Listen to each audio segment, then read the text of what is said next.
Minnesota Twins bats just stuck in the ice age right now. They dropped game one to the Mets 5-1. What's going on back in the lab? Back at it. Another Twins postcast episode right here on the Locked On Sports Minnesota Network. Your team every day. Luke Inman at Luke_Spinman. Got my main man with me, Sweet Lou Hennessy. Give him a follow on X at Sweet Lou MN. Lou, Twins have now lost 7 of their last 9 games. And like we talked about the other night, the worst part is these games really aren't even that close or competitive right now. I don't remember many predictions out there that thought the Twins would look this bad. Do you? No, not at all. Like you said, the ice cold bats here, I think they were probably the department of this team that maybe had the most question marks coming into the year, but that has more to do with the confidence in the depth that they have in the starting rotation and just some of the projections that they had for the bullpen coming into the year, which have been pretty mixed so far, but the lineup just been far, far worse than anybody I think could have imagined coming into this year, even after the collapse of last season. Yeah, well said there. A lot to get into from this one. Twins bats just absolutely stink. That's probably letting them off a little bit easy, to be honest. Joe Ryan's a nice day on the mound. Got to touch on that. But first, quick reminder, tonight's episode brought to us by Game Time. Game Time, download the Game Time app, create an account, use code LOCKEDONMLB for $20 off your first purchase. All right, so again, Twins just reeling to start the year so far. A 5-11, 6 games below 500. Heading into this one, game one versus the Mets, 3-game series at home in the backyard at Target Field. Joe Ryan was not the problem today. 5 innings of work, 3 hits allowed, 1 earned run allowed, 8 Ks as well. 8K to 2 walk ratio, 101 pitches on the night. Problem was, once again, as we've touched on, just got no juice in this lineup, Lou. Only 3 hits on the day in the box score. Ed Julian, Byron Buxton, Willie Castro, and Carlos Correa. That's your 1, 2, 3, 5 hitters go 0 for 16. In fact, 7 of the 9 hitters tonight in the lineup didn't have a hit. So again, you're not going to win many games if you can't score many runs. They do lose this one 5-1. Just not a very competitive lineup whatsoever. And again, they dropped to 5-12 on the year. Lou, your biggest takeaways, I guess, your A topics. What stuck out the most from this one? Boy, let's start out with the positive. Let's start with Joe Ryan, because like you said, he did look really good.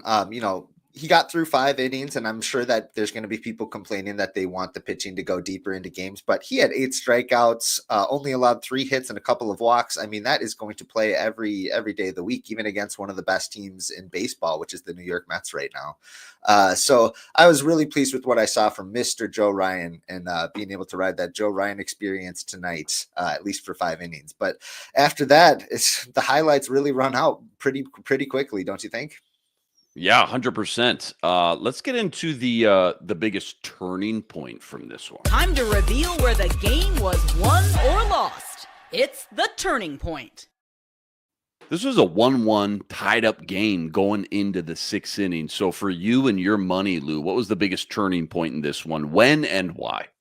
I think the turning point was actually just before going into that 6th inning, when the Twins had the bases loaded and they were only able to muster the 1 run there off a Christian Vasquez sac fly.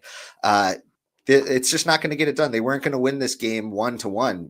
It's that was their best opportunity to score of the entire night, maybe of the entire season. It feels like we haven't seen that many guys on bases too often. So that was the turning point for this game, when they failed to scratch across a few more, get any sort of lead. And that's what I'll take.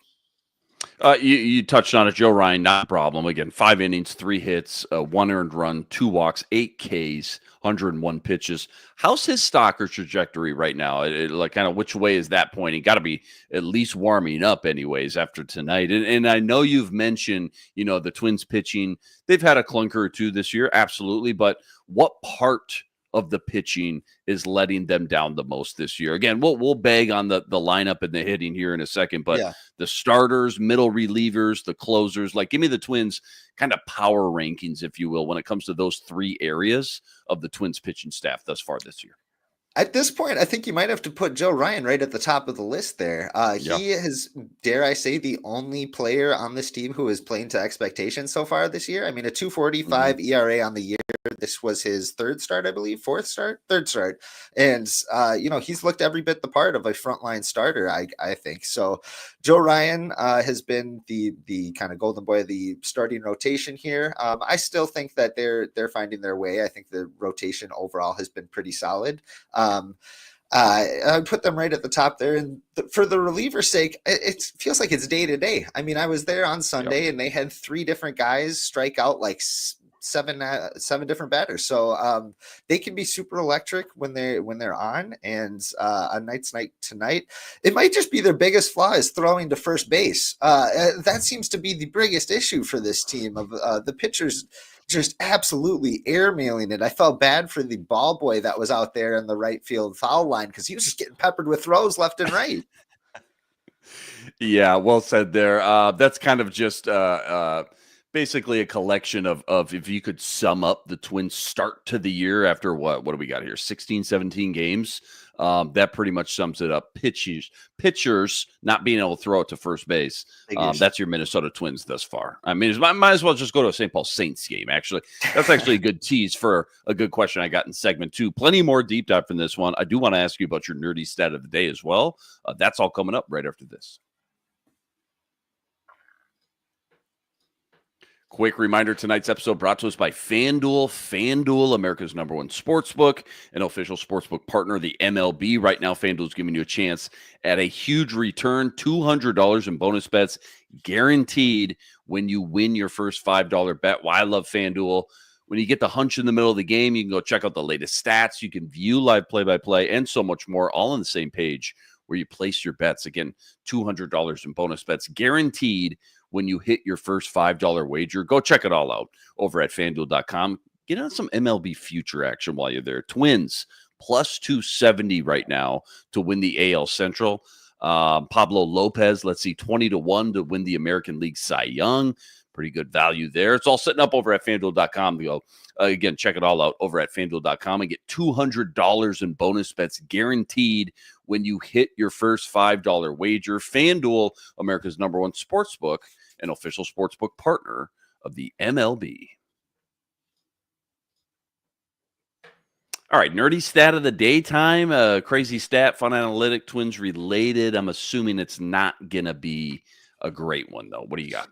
It's not pretty. It is. It's not pretty, Luke.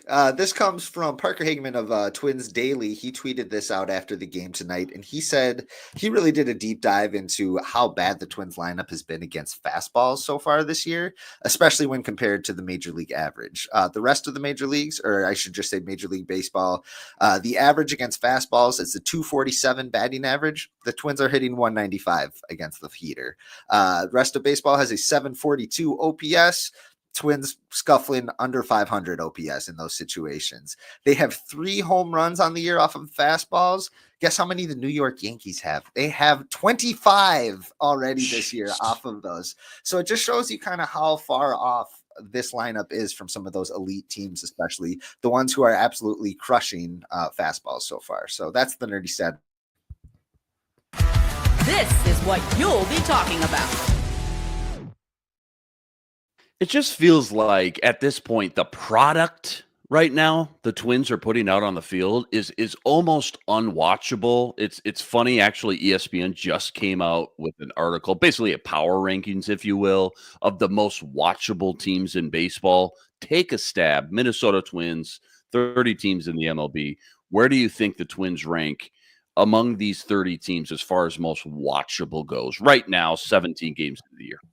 Goodness, as somebody who watches most of these games and will probably watch most of the rest of the season, even I can say it's probably in the bottom tier of that list. I will say so far this year, they're in the bottom 5 on that list. Yeah, you nailed it. Bottom 4, 27th in the league. And they got about 4 or 5 different kind of criterias, if you will. And these are graded out of 10, okay? Twin star power, a 3. Young talent, a 2. Base running, a 1. defense at 2. It's just tough to watch right now. And again, Joe Ryan was great tonight. He seems to be one of the very few, if not the only guy, kind of living up to expectations. But now, for the first week or two, I was like, once Rice comes back, everybody's healthy, they get one more stud in the lineup, maybe that's all they need. Now I'm not so sure. I mean, one guy just can't move the needle enough to kind of overcome some of these deficiencies and difficulties, right? I mean, at this point, what else are people talking about or texting in the Twins group chats tonight, I guess, if you will? Sure. Oh man, there's some ugly emojis going on in those chats right now. I will tell you that much. I think that very fair ranking so far this year, for sure, on a lot of those items. I do anticipate, especially the ones like the young talent, I do anticipate that getting better throughout the year. Agreed. It just can't stay this abysmal. They've got so many exciting young guys who I think have really exciting careers ahead of them, and whether they get it together in the short term, that remains to be seen. I'm still really excited about the young talent on the team, though. If there is any sort of silver lining to this, we might get to see some expanded roles for some of these guys who maybe didn't look like huge factors coming into the season. They might be tasked with saving it, so we might see that sooner rather than later, but who knows. Yeah, no big star right now. Carlos Correa is supposed to be that guy. His shine's kind of dulled. Byron Buxton, he never really got there to begin with. No monster power hitter. You want to bring the kids, put them in the car, go park and go check out. No speedster.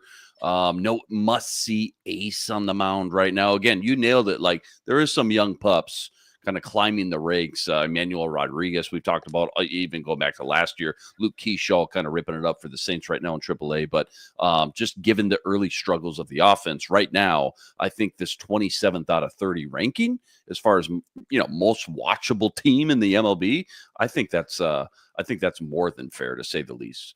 It's frustrating, but yeah, definitely. No, go ahead. Yeah. I'd say it definitely frustrating and definitely a fair ranking just with what we've seen so far.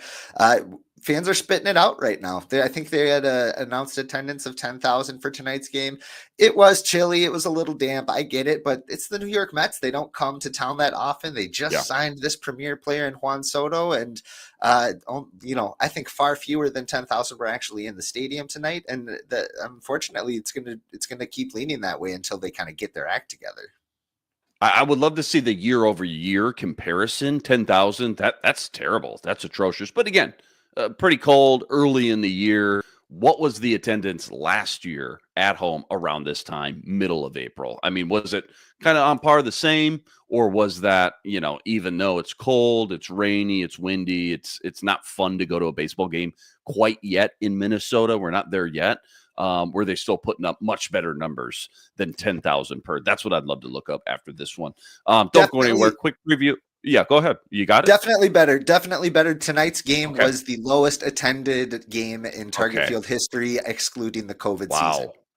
Wow. I was going to say 10K is really weak. I haven't heard 10K thrown around for a Twins attendance game in a long time, if not ever, to your point. Quick preview. Game 2 tomorrow, Bailey Ober on the mound. That's all coming up right after this. Quick reminder, tonight's episode also brought to us by Prize Picks. Prize Picks is America's #1 fantasy sports app, now with more than 10 million members to date. And for me, my money, it's just by far the easiest. It's the most exciting way to get in on all the action while you watch your favorite sports and you watch your favorite players. It's so simple, too. All you got to do, you pick more or less on 2 or more players' stats. You watch the winnings roll in. Baseball season, obviously, officially here. So whether it's could be strikeouts, RBIs, home runs, stolen bases, you name it, they got it.